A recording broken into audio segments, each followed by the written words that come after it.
tout le monde a droit à avoir des aides, à avoir de la chance, à accéder à ces droits. Ça, c'est fondamental. Personne ne doit être perdu, ne doit être laissé au bord du chemin. Des gens perdus, des gens qui ne serviraient plus à rien, qui n'auraient plus aucune utilité pour la société, pour nous, ça n'existe pas. La spécificité d'Avenir par rapport à d'autres structures plus institutionnelles, c'est la dimension militante. C'est que nous, ici, on s'autorise à dire des choses tout à fait. qui ne se diront pas dans une mission locale ou dans un pôle emploi. Et c'était une première maison des chômeurs qui avait été créée en 1985. Et cette association, en 2001, il y a eu une cessation d'activité. On a été tous licenciés économiques. Et en fait, à 5, on s'est dit, c'est dommage que tout s'arrête. Donc, à 5, au fond d'un café, place Esquirol, on a décidé... Au Père Louis. Au Père Louis, c'est ça. On se réunit un peu en catimini et on se dit, bon, il faut repartir, quoi. Et on a écrit on ne peut pas laisser ça comme ça. On a écrit les statuts de l'association.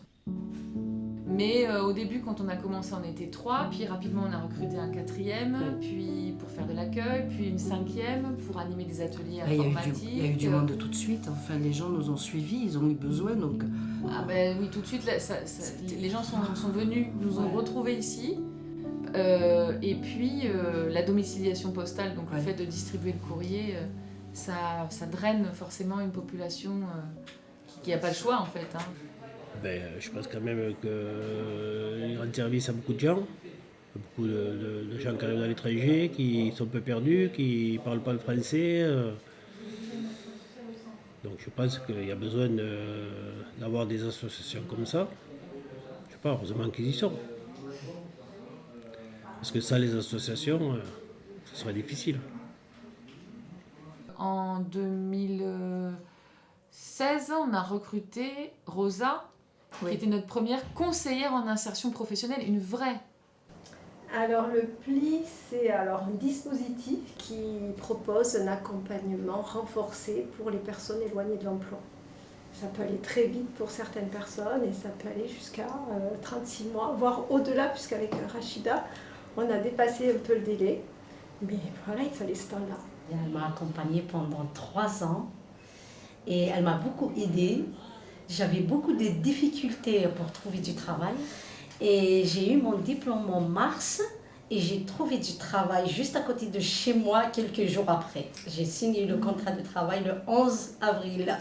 J'ai eu une de ses collègues qui m'a envoyé vers Carolina du coup, dans la journée. Ça s'est fait je crois. Je sais que par Pôle emploi, souvent c'est assez saturé, pour des raisons que je ne connais pas forcément, mais c'est assez saturé. Et donc il y a besoin d'associations qui comblent les manques qui peuvent exister, on va dire, du côté des services publics. Donc on peut travailler aussi en parallèle avec Pôle emploi, puisqu'ils ont aussi souvent un accompagnement là-bas. Et puis venir ici pour faire des recherches, pour faire des candidatures, pour faire l'actualisation. Enfin, il y a toutes les choses que vous avez déjà pu entendre aussi avec mes collègues, toutes les actions de l'asso. Pour faire renouvellement de titre de séjour, pour la lettre de motivation, mon CV, je l'ai fait ici. J'ai l'ordinateur, j'ai pas l'imprimante, je peux pas. Et je trouve beaucoup d'aide. Et le jour que j'ai besoin de changer de logement, j'ai rencontré M. Antoine. C'est comme je le connais, ça fait des années. Moi, je m'occupe de la dématérialisation, démarches administratives et, en collaboration avec ma collègue Cathy, de la culture. Donc voilà, mais nous trois, on est sur le pôle accueil. Donc ça veut dire qu'on a aussi une vocation pour accueillir aussi les gens d'abord. Donc avant de les orienter ou de les aider à faire des démarches, il y a aussi une petite partie accueil. Voilà, pour en savoir déjà un petit peu plus sur eux, pour les orienter de la meilleure manière possible, quoi.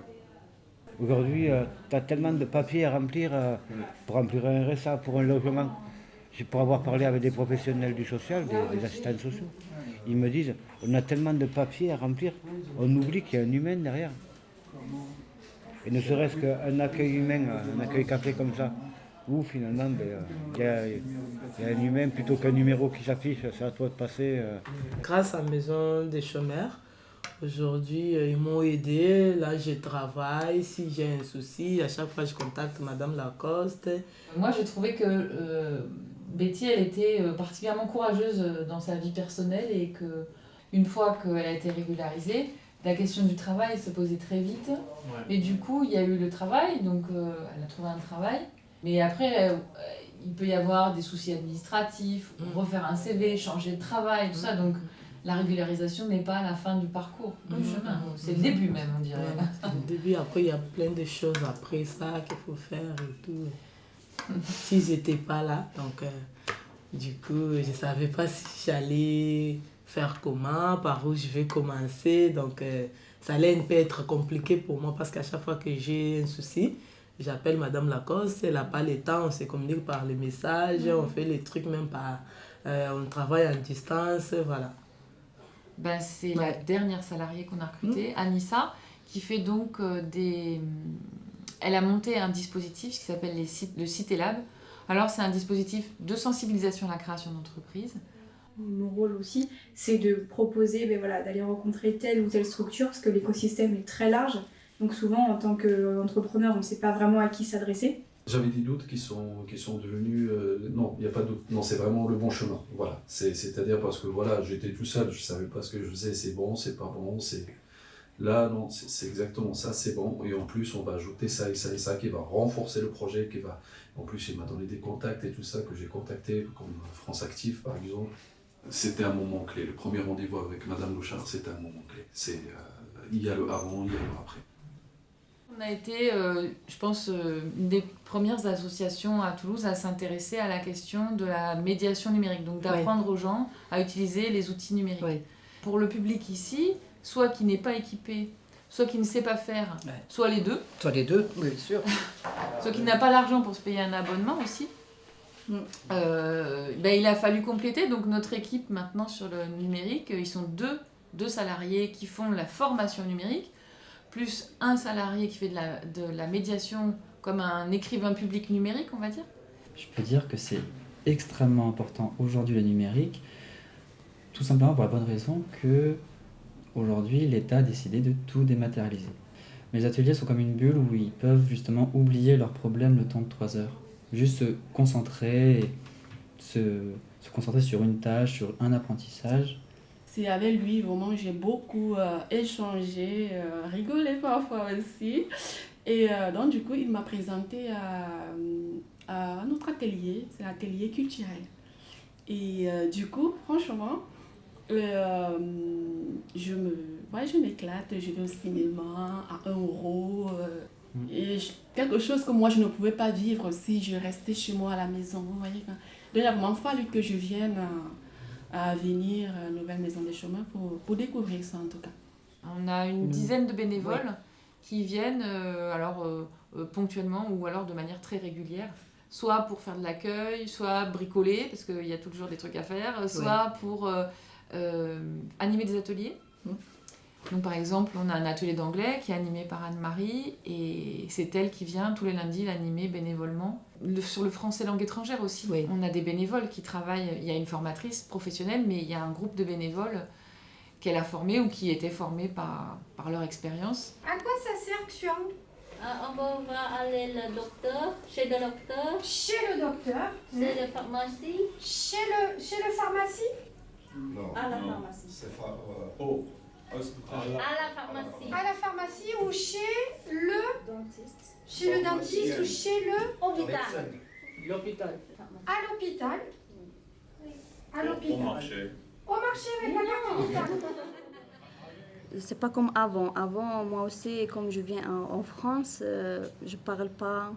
Toujours stress, toujours isolé avec les autres. En début, j'étais un petit nerveux, mais l'atmosphère ici, j'aime l'atmosphère ici, amicale. Tout le monde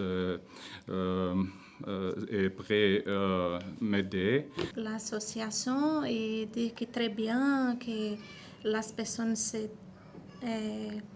bon, c'est préparé à aider les étrangers. Une fois qu'on a cette maîtrise, on sort de l'isolement, on se sent mieux et on se sent mieux avec soi-même, mieux avec les autres, et c'est aussi une façon de mieux vivre ensemble. C'est-à-dire qu'on a un public qui est quand même très majoritairement en situation d'isolement. C'est important qu'on leur propose des activités pour retrouver d'autres gens. Donc au début, qu'est-ce qu'on a eu comme atelier collectif? Parce qu'on en a eu... La culture, ça a commencé assez tôt aussi avec François. Oui. On a fait de la mosaïque. Oui, exact. Ah oui, au début, la danse africaine. Oui, exact. Oh là là, les voisins n'étaient pas contents. Tu te souviens? Les voisins n'étaient pas contents, danse africaine. Donc il y a eu la couture, il y a eu le maquillage. On en a fait des choses. On en a fait des choses, oui, c'est vrai. Toutes les activités, elles ont toujours eu un sens. C'est pas juste on fait un truc pour faire un truc. La partie accueil, évidemment, c'est le cœur d'une maison des chômeurs. C'est ouvert tous les matins. C'est de l'accueil inconditionnel, donc tout le monde peut passer la porte. C'est le café, le sacro-saint café. C'est les journaux, l'accès aux ordinateurs en accès libre. C'est la possibilité de parler entre nous, avec des salariés, avec les bénévoles qui sont présents. C'est une zone de droit, où on a des droits. Voilà. Dehors, il y a du non-droit. Ici, on a le droit, malgré tout, on a des règles. On a des règles de vie, on vit ensemble. C'est comme un toit pour les gens qui ne savent pas quoi faire. C'est comme une famille, des amis.